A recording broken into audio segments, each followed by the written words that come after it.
But thank you for having me here. I was here back in June when I announced my candidacy.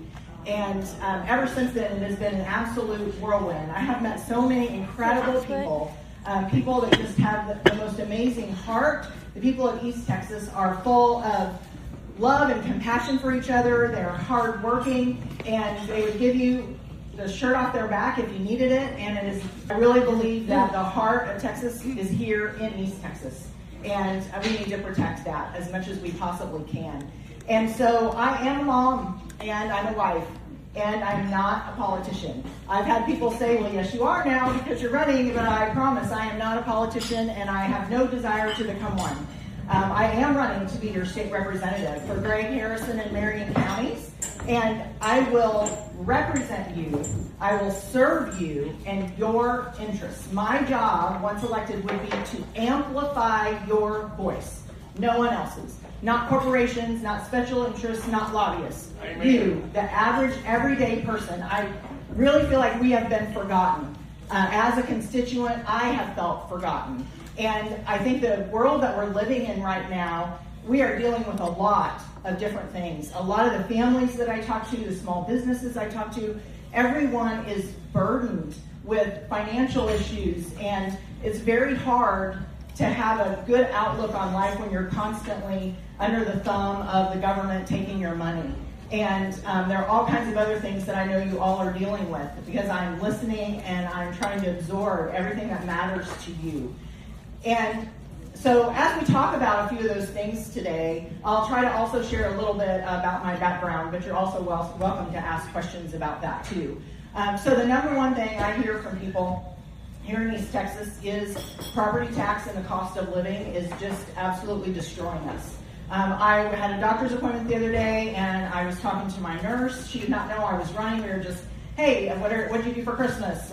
And she said, well, we were going to go on a vacation, but I got my property tax bill. And every single bit of what I say had to go to the increase in my property tax bill. And I know she's not alone. And so what I believe is currently happening is the government's taking whatever money they want, and they're leaving us with the scraps and the leftovers. And we need someone who will go to Austin and stand up for us and say, no more. We are sick and tired of you spending our money. It is not yours. We're the ones working hard for it. We need to build a life for ourselves and our family. And you need to operate on a budget.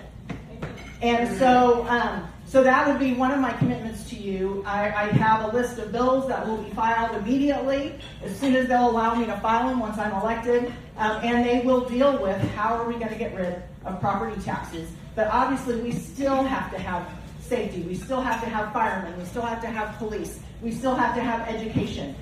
There are things that we must have, but there are a lot of things the government was never intended to provide for us. I really feel like we've kind of been indoctrinated to believe that the government is the answer to everything. And I had to catch myself. You know, anytime I was thinking about solving a problem, government pops up. Well, that's not what government was intended to be. We're supposed to be the problem solvers. We, through our entrepreneurial spirit and our desire to help our neighbor, that's how our problems get solved, not 1-800-GOVERNMENT. And so we need to change our mindset so that we empower ourselves, so that we can take back this government for us, not for the purpose of just having government. And so I want you to think here for a minute. If you just had $1,000 more in your pocket that you knew the government wasn't going to take from you, I want you to just think about what you would spend it on. Because that's what I want to do for you. I want to put that money back in your pocket so you can do those things. And I know probably every person here would spend that $1,000 a little bit differently, and that is your right. We live in a free society, and you have the right to spend your money the way you desire and not where the government tells you it must go.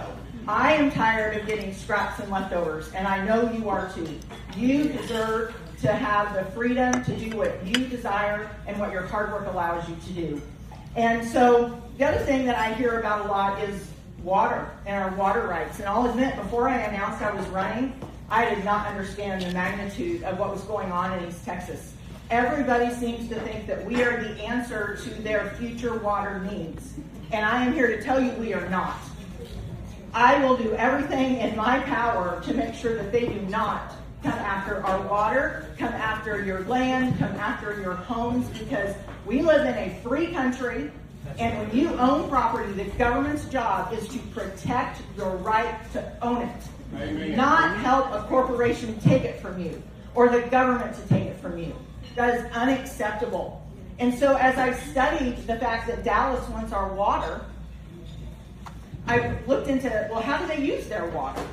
Well, they use 50% more per person per day than anybody else in Texas. They do not conserve. They water their lawns. I used to live in San Antonio, and man, if we did more than wash our clothes and dishes in our bodies, our bills were like ridiculous because we got penalized for using too much water. Dallas doesn't do that either. They are approving all of these different water parks and water spas, things that require water, and they don't know where they're going to get the water from. Oh, no, wait, let me correct myself. They do. They think they're coming here to take our water after they kick you off your land.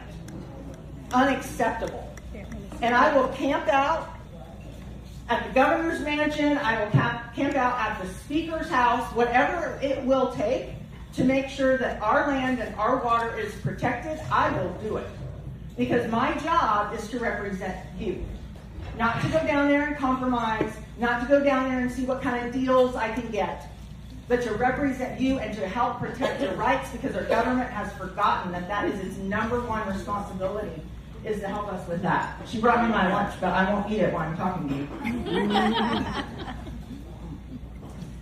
So, I also get the question a lot of times, and so if you have this question, I guess I'll just go ahead and answer it now. Melissa, where are you on vouchers for schools?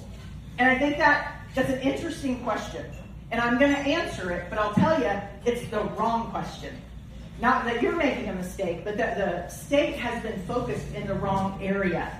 So we know that our teachers are not happy. We know that they dread going to work because it is not a joyous profession anymore. We have destroyed it for our teachers, and that is not their fault. We see constantly on the news parental rights being violated and children not being protected in the schools and being assaulted. Our schools should be safe, and they're not. And we've got to make sure our kids are learning. We have kids that are graduating unable to make change, unable to read a book, unable to finish a project, unable to have a civil conversation with someone without getting upset, and able to absorb different points of view, and then track, their own path. And so education needs to change. And so I think in general people think, oh, vouchers are the answer. So my promise is that I will focus on three things when it comes to education. That any bill put in front of me, I will evaluate on these three.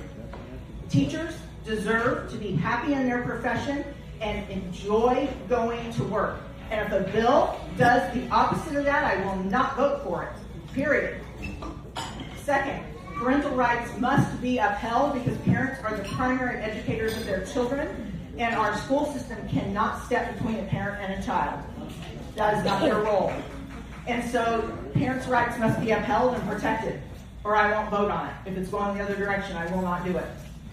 And most importantly, it must produce excellent outcomes for our children.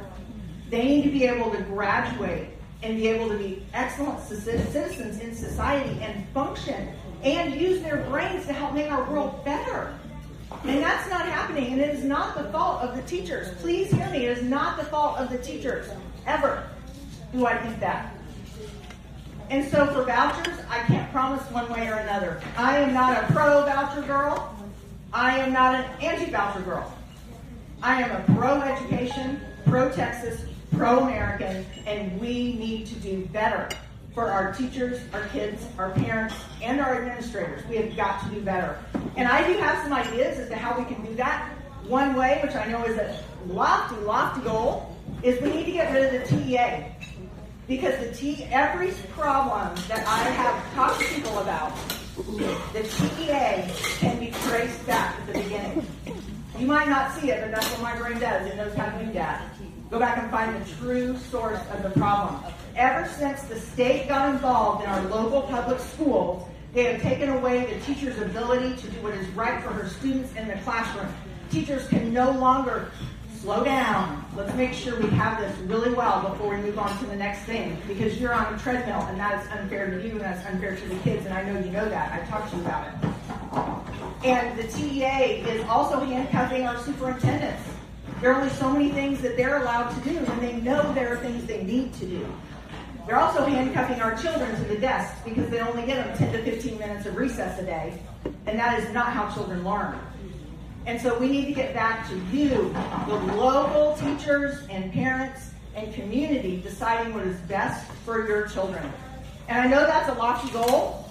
And so let's say I get to the legislature and they're not taking that. I can't get the votes for that. What I think I can get the votes for will benefit you just as much. I will have a bill, and I'm hoping that Senator Hughes will do it with me, because he inspired this idea because of something he did in a totally different situation. I will have a bill to allow Senate District 1, which is our Senate district, to be able to do an experiment and withdraw from the TEA if the district chooses to do so. And then a few years later, when our area is flourishing, the whole rest of the state will want to do it. And so that's the kind of creativity that comes with my brain. I will fight for you day in and day out, and I will work to solve all of our problems so that the burdens that you feel go away. So I want to tell you a little bit about my background, though, and why I do actually have quite a bit of knowledge and connections when it comes to education. So 8 years ago, when I was living in San Antonio, my parental rights were violated by my school district. They were in violation of the law, and I thought, well, I'm just going to go tell them, and they'll stop, right? Surely they don't know they're violating the law. What I found out, unfortunately, was they didn't care, and I went through every step, the grievance process, everything I was supposed to do, and no one helped. The school boards, the administrators, no one did. And so I went to the TEA. I've been through all that process 100 times for myself and for people that I know, and ended up going to the legislature because I could not get the results I needed in our education system. And so for the last 6 years, I have been going to Austin, working with legislators and their staff on crafting bills, on talking to different offices about it, selling a bill, which you have to do, why it's important. And all of this work I did not do on my own. There were parents all across the state that we band together to do that. And as a result, several really incredible bills have been passed protecting parental rights, protecting teachers, and protecting students. And so it's that experience, that advocacy work, that fight is what I'm going to take to Austin for the people of East Texas. And that is why I am the right person for this job.